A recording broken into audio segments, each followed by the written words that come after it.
being cute, as you can see. I'll edit that out though. Anyway, all right, we're starting at the lesson level. We've chosen the standard RI 6.5, which says analyze how a particular sentence, paragraph, or section fits into the overall structure of a text and contributes to the development of ideas. Right. Yes. So the process that we go through, we always start by identifying the concepts within that standard, breaking it down into nouns and verbs. So we identified the nouns for our friends on the other side of the screen. They're behind us. Did you want to just go over them real quick? Sure.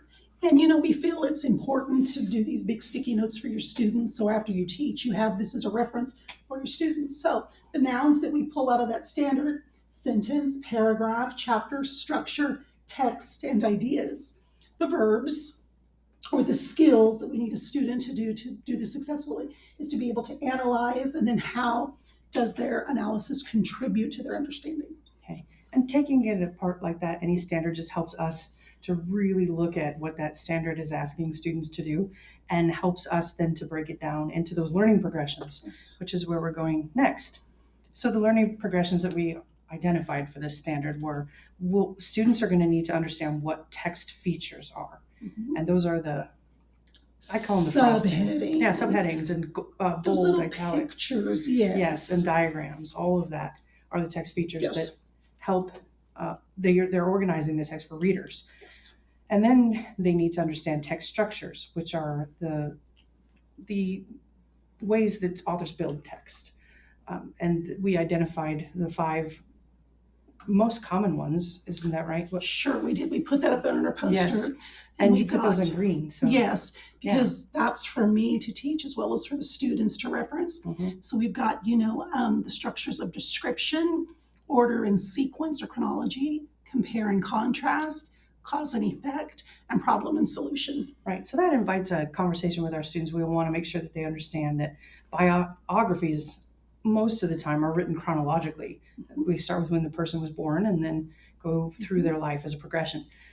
Description, it can be used for a lot of different reasons, but science writing is a lot of times description, especially when you're talking about the earth science. And compare and contrast is comparing to topics like tornadoes and hurricanes, for example. Mhm. And then problem solution identifies a problem. Mhm. And the last one, what is Cause it? and effect, Yeah. which is great with our disaster unit. What Yeah. caused the disaster? Exactly. So students will probably anticipate that most of our reading is going to be cause and effect. What we want to do is extend their thinking and show them that authors can use multiple structures in one text. And that's another learning progression that we identified. Mhm. We want them to be able to identify what particular structure an author used, but also that recognize that authors can use more than one text structure within the same text for a purpose. And that's one that we discussed. We think they probably won't have a lot of Mhm. coming from elementary school, a lot of that knowledge, because the complexity of text goes way up in 6th grade Yes. compared to what it was in elementary. Yes. And that's where you're seeing the multiple text structures. Okay, so you want to look at the next progression that we identified? Right. And then we have got identify an author's use of the particular structure. As Heather said, it depends on the message of the ideas that the author wants to teach us. Yeah. Because now we're not learning to read, we're reading to learn. Yeah, that's right. That's a big shift. All right, so these are the things that we've identified as the things that students need to know in order to master that text. So now we can use these to help us build our success criteria. Okay. Okay, so now that we've identified the learning progressions, then we choose from those learning progressions what we're going to use for success criteria. And that Yes. depends on what we're doing. Success criteria is going to change depending on how we're choosing to address that standard and where our students are at in the learning, whether they're at the surface level, a deep level, or the transfer level of learning. So what we identified as we went through this was that our students don't need the identifying text features part of the learning progression because that's what we started with.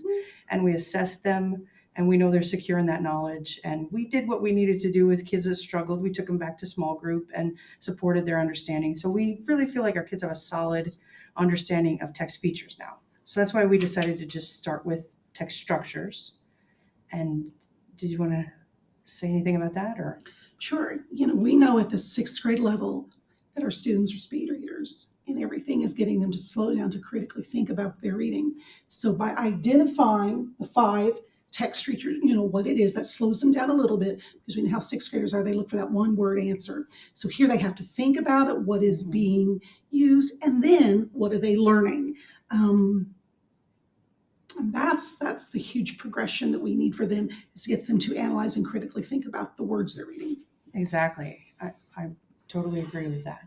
Okay, so after we had them identify text structures, which Yes.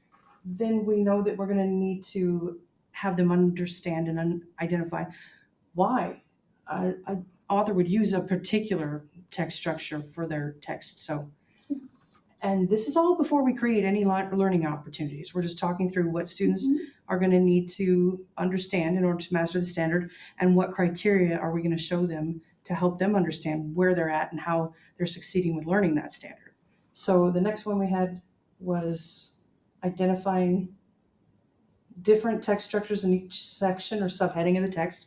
That will be new learning, so we know we're going to have to really support them through that, because we're pretty confident that our sixth graders haven't encountered much text that's that level of complexity. Yes. So we will do a lot of hand holding with that and a lot of opportunities. And would you mind telling the other one?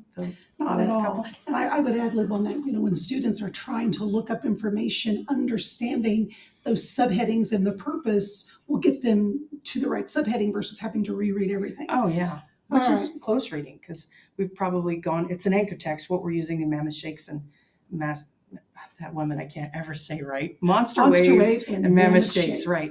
And so it's an anchor text, so we know that the way our curriculum is set up is that we're going to read that to them, because it's at a very high level of text complexity, but then we're going to want them to go back into that text at doing close read. And so you're right, knowing those text features is going to help them be able to guide them to where they should be going and not be overwhelmed by that level of text and length of the text. Yes, absolutely. Yeah. Teaching sixth graders to break things down, to chunk text, will help them be successful. Mm-hmm. All right, Ms. Heather. So our next one is understanding why an author may use multiple structures in a text. Right. And there again, that's new learning. And then the last our success criteria we had was analyzing how the text would be different without that particular text feature. That's one of those guiding questions we could have students work with. Yes. And but analyzing is definitely the most difficult skill out of the ones that we have listed for our success criteria. So that's the one that we put last, because they should follow that logical sequence. Absolutely. Okay, and from there, after we did all of that work, that's when we wrote our learning intention. So, and it's behind us there on the poster, and it says, we are learning to understand and analyze why authors choose particular text structures and how that helps convey their message. So. Yes, and Heather, as my 6th year at Landon, I often hear, I don't understand the standard. So what we do as teachers is we do look for those nouns, those keywords, and we're going to Google them. Right. What is a feature? What is a structure? And when we as teachers really understand that standard broken down, that's when we can really do our learning progressions and our success criteria. Right. That's why I think this process is so valuable to go through, especially with a colleague or with a PLC, is because you're really diving deeply into that standard. Yes. The standard's never intended to tell us what we needed to teach. Right. Or how. It's intended to show us the outcome, what students should be able to do by the time that they're done with that grade level. So we do need a deep understanding of those standards. Yes. And what it is asking the students to do. And because they're written in a way that is confusing for students, we need to do the work to break it down in the learning intention in student-friendly language so that they understand where we're taking them. And see, Heather, that to me is the importance of collaboration. Yeah. As you, the senior member, in any time we're planning at school, I ask you so many questions because I want to understand, and that is the joy of collaboration when you do it together. Exactly. I agree. Okay, and so our last part, and see, this is totally backwards from how when I began teaching 20 some years ago, we always started with the activity first, and then we'd fit a standard into it, and then go from there. This is such a much better way. I believe it's such a much more impactful and powerful way to do planning and teaching and learning. So we identified some things that we're going to have our students do in order to show us that they've mastered those success criteria that we outlined that they would need to master that standard. And so we started with the idea that you had of graphic organizers. Don't be afraid of HMH. If you're new to the district, HMH is full of them. And of course, you can find them in Teacher Pay Teacher. You can make your own. You can have students, one of my favorite things is we call it a window pane. You divide that paper into eighths. And then, if there's 8 sections of text or 8 vocabulary words, or it doesn't matter. Students have to write, to practice. I love graphic organizers. They're everywhere. Right. And that's a great way for students to attach that learning to something in their brain, because then they've got a visual plus the words. It works good for different types of learners to have those visuals. So graphic organizer, great idea. And then they're going to use that to grapple with and understand the different types of text structures. Yes. And then we're going to have them do some Kagan activities so that we're giving them time to process and reflect on their learning, and so that we have an opportunity as teachers to go around and listen in on their thinking and understand their thinking and correct misconceptions if as they come about. I love Kagan, but I have learned to make my own, because when I use another teacher's, especially if it's not in our district, they're using their vocabulary of their state and their standards. And I want the students using what I'm teaching them from the standard in my classroom. And then they're not confused. It's very easy to make them. It's a joy to watch your really bright students rise up in that. And what a great indicator of what kids don't understand. It could be a teaching moment, when 14 get it right and 3 get it wrong. Yeah. But I love Kagan when I make it. My test scores dramatically rise when I use Kagan. Very good. Okay, and so then we talked about in order to reinforce the learning at the knowledge level, because we need them to have those words. That's how they're going to communicate their learning to us. So we need them to have the words securely understand. Description is this. Compare and contrast text structure is this. Problem solution is this. So we're going to have Kahoot to reinforce that knowledge. And then we're going to also have students use guiding questions that we are going to create, so that we're going to guide their thinking as they grapple with some text that uses different types of those text structures, identifying it, and then thinking, not just identifying now, but also thinking through, why did an author choose this type? Why didn't they choose this? How would the text have been different if they chose problem solution here rather than cause and effect? So that's how we're going to get them to those deeper levels of understanding. Yes. Did we talk about Kagan, finding a structure that fits? I think, Did we do that? I forgot, because our favorite right here for this one is Think Right Round Robin. Yeah, and that's just a suggestion. Of course, Sure. There's different ways of doing that.